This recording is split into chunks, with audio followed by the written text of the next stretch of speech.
Okay, y'all, we gonna try this again.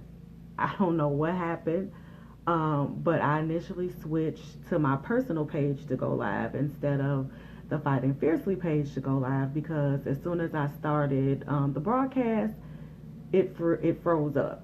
Then I tried to initiate the broadcast from my personal page, and then it froze up again too. So let's give this another go. Okay, take two. So I wanted to do a Facebook Live for you guys because I know a lot of you have been seeing my recent posts on Facebook, and a lot of you guys have been reaching out to me via inbox and text and calling, saying, hey, what's wrong? Is everything okay? And I figured that doing a Facebook Live would be the easiest way to reach out to all of you guys at once instead of trying to remember to call everybody and to do a big old group text, which I know a lot of you guys hate. So I figured this would be the easiest way to do it. So for those of you who are on my personal page, most of you guys know about my Fighting Fiercely Endometriosis awareness efforts. You guys know that I'm an educator, an awareness advocate for endo because of my own experience in fighting with endo. And most of you guys know it's been about 10 years since my initial diagnosis, late 2007, early 2008. And most of you guys know that there is no cure for endo, and what's considered the gold standard in treating this disease is to have laparoscopic excision surgery, which is basically when they go in and cut out and excise all of the diseased tissue. And that was the first major surgery that I had with this disease back in 2008. And since that time, it's been just a different combination of pain management and symptom treatment options, which more or less have fared pretty well with me until now.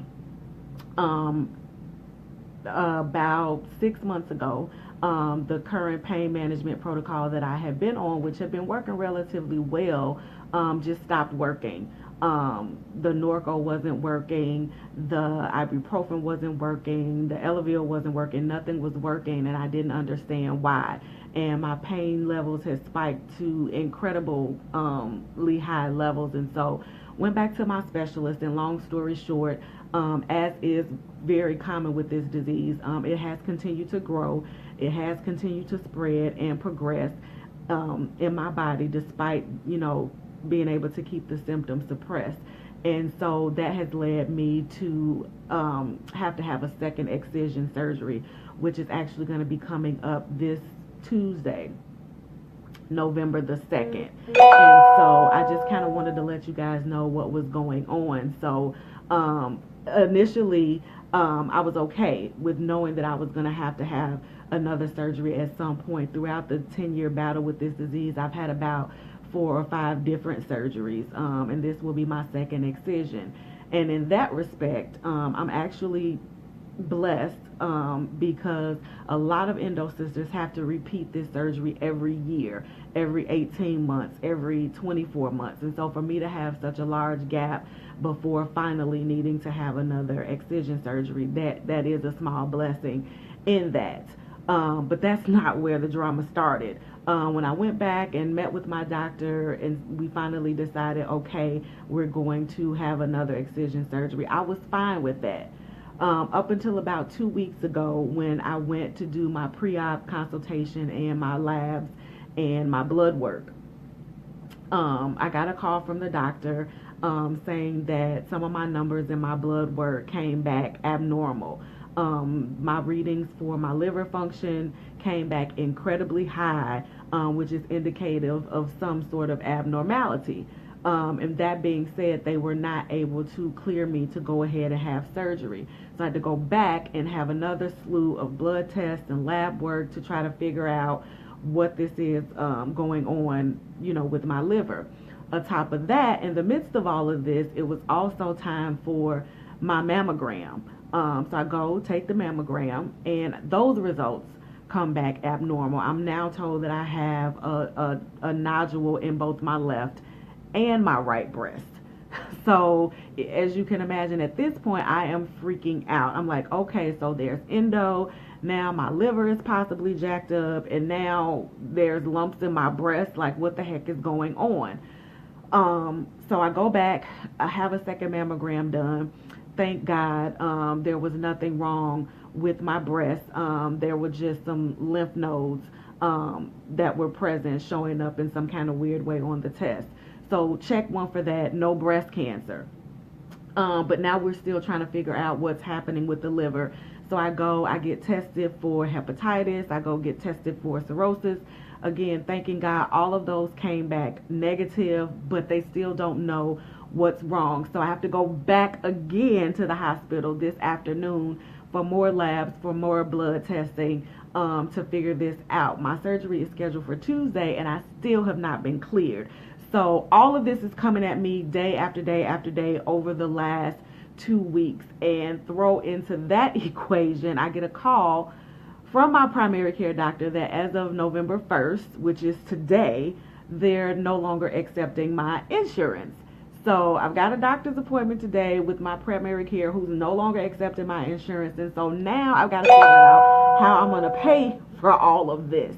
And so again, this was day after day after day over the last couple of weeks. And so as you can imagine, at that point I was completely overwhelmed. And so that's what the post the other day was about, when I said, hey, listen, I am calling all the saints, because I was just done. I was overwhelmed, and I really needed some errands in my life. And so I cried out to God. I cried out to the village. I was like, I need y'all to help me, because I'm freaking out. I don't know, is my liver damaged? Am I going to die? What's going on?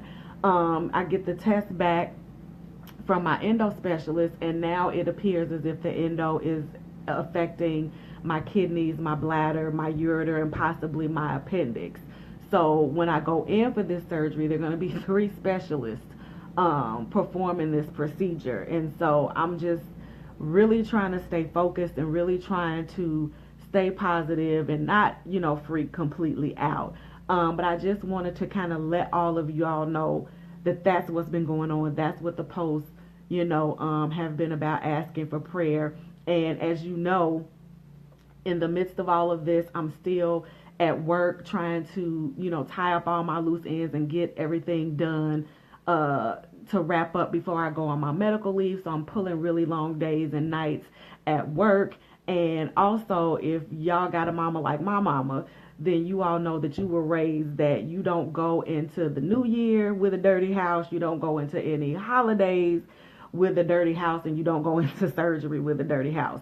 So on top of all of that, I'm trying to clean and organize and wash dirty clothes and just get everything prepared so that when I do come home from the hospital, I can kind of just rest comfortably and focus on my recovery.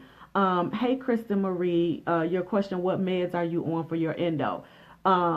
Leading into my next point, right now, I'm not on anything because 7 days out before the surgery, my doctor took me off of all of my pain meds. So imagine what big fun that is.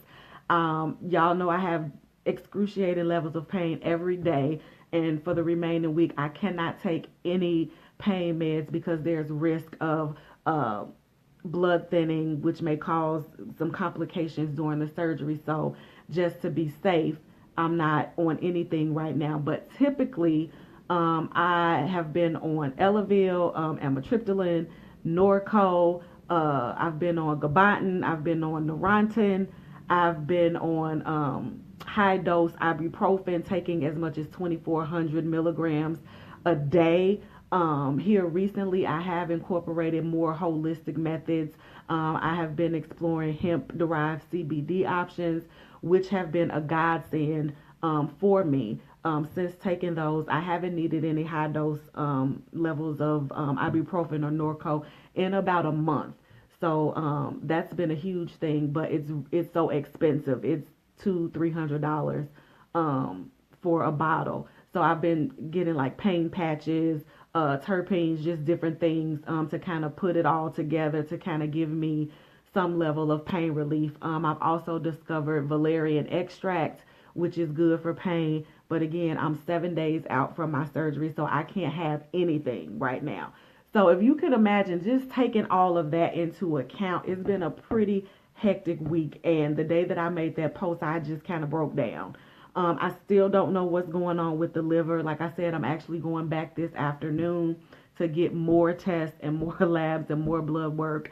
So again, those of you in the village who are watching, I'm just asking that you send prayers up for me so that they can figure out what the heck this is, because I still need to get cleared for my surgery. If I'm not cleared, they may have to postpone my surgery. And the problem with that is we're moving into holiday season, and who knows when will the 3 surgeons be able to coordinate a schedule where they're all available at the same time. So I'm just, praying that the lab can figure out what the deal is with my liver. All of the questions. I've never been a heavy drinker. You guys know this. A few college parties aside, way back in the day. But since my diagnosis, definitely, I've only been able to drink very socially. So that's not an issue. I've not had any exposure to possible hepatitis. So all of that has been ruled out. But my numbers are like through the roof, and they cannot figure out why. So hopefully when I go back today, they'll be able to do that so they can clear me so that I can have surgery. Because it is no fun walking around in this level of pain, not being able to take any type of medication to give you any sort of relief. And I'm still working, and I'm still massaging up until this weekend. So, and now I've got to kind of figure out how I'm going to pay for these doctor's visits that I'm going to today. The blessing is the hospital that's doing my surgery, they do still take my health insurance. So that's covered. It's just all of this preliminary stuff leading up to that my insurance is no longer covering. So that's what's been going on for me. And I wanted to do this live to kind of let y'all know what's up, but not to be like, oh my God, woe is me, feel sorry for me. I did it to educate, to let you guys know that when you're dealing with this disease, it's not just the physical it's not just the physical pain. It's not just the pathology that's going on inside of your body. We're fighting fiercely against that, but we're also fighting financially. We're also fighting mentally. We're also fighting emotionally. All of this takes a toll. So it's not just dealing with the disease itself in your body. It's dealing with all of the snowball effects that come along with that. So, again, so that's basically, hey, Crystal, I love you too, girl.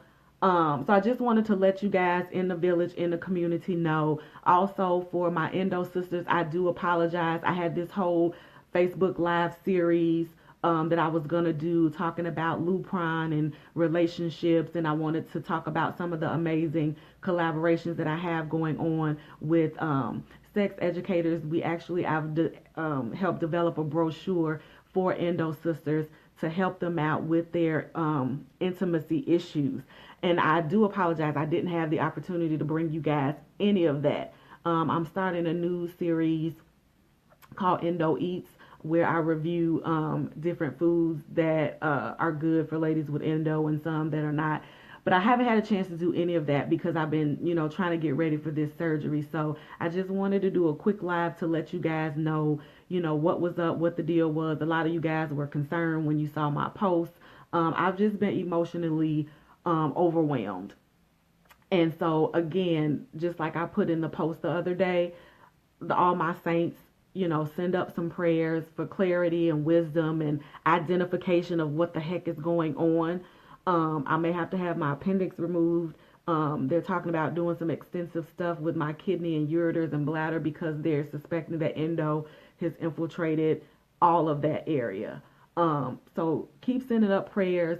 Those of you who don't pray, burn some sage, pour out some libations, have a drink for me. But I welcome any and all forms of prayer and positivity. So that's the deal. After Tuesday, I'll probably be off the grid because my procedure is going to be so extensive. I'm probably going to have to stay in the hospital a couple of days.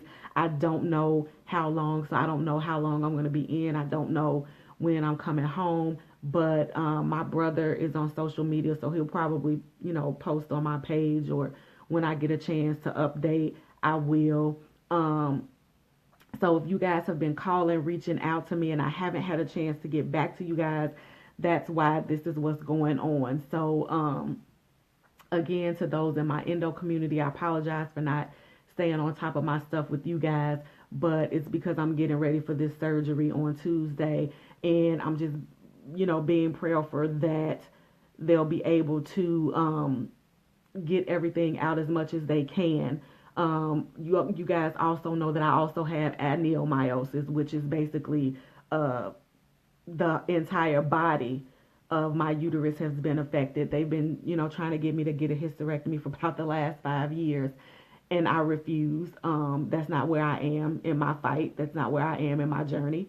So the happy medium, the happy compromise was to go in and excise everything as much as they could in every area while leaving my uterus and fallopian tubes intact. So I'm just praying that my right ovary and my right tube and everything can be saved, because you guys know I lost everything on the left side with the first surgery. So all I have is everything on my right side, but thank God that, he gives us two of just about everything. So I'm praying that, my right side has not been completely damaged by this thing. Thank you, Alicia. You're a warrior too. Thank you, Endo Sis. Hey, Craig. Hey, Shauna. Thank you guys for tuning in and for checking in. So, yeah, these next few days are going to be nuts for me because, like I said, I'm still working, still trying to tie up loose ends. I'm just going to kind of be going. And I'm trying to keep my stress to a minimum because stress will definitely trigger an endo flare. So that's basically it. If you guys came in late, once I finish and post the live, you guys can go back to the beginning. A lot of the details and questions that you guys had will be answered there. So just keep me in your thoughts, keep me in your prayers. Y'all see I'm rocking my bracelets like I do every day. I'm going to continue to fight this thing. I'm not giving up. I just had a human moment a couple days ago because it could be a lot. It could be overwhelming, but I'm still in this thing. I'm still fighting. I want you guys to fight with me. Oh, and one thing I do want you guys to do, I am going to remind you, but if y'all could do me a huge favor, Tuesday morning, all day Tuesday, when I go in for surgery, I want you guys, either my personal page or the Fighting Fiercely page, if you guys could just drop by and take a picture for me, giving a big middle finger to Endo, letting everybody know, F Endo, we're going to keep fighting this thing until a cure is found. But yeah, let's just give a big middle finger to Endo because it doesn't have me, I have it. And I'm just going to keep riding this thing until the wheels fall off and until we find a cure. So Tuesday, November 7th, flood my pages. I want to see all you guys' beautiful faces giving a huge middle finger, F you, to Endo until we get this thing figured out. And I'm going to keep fighting fiercely and fighting fabulously when I can. So that's it, y'all. Thank you for tuning in. Thanks for giving me a couple minutes of your day. I got to get ready to get out of here.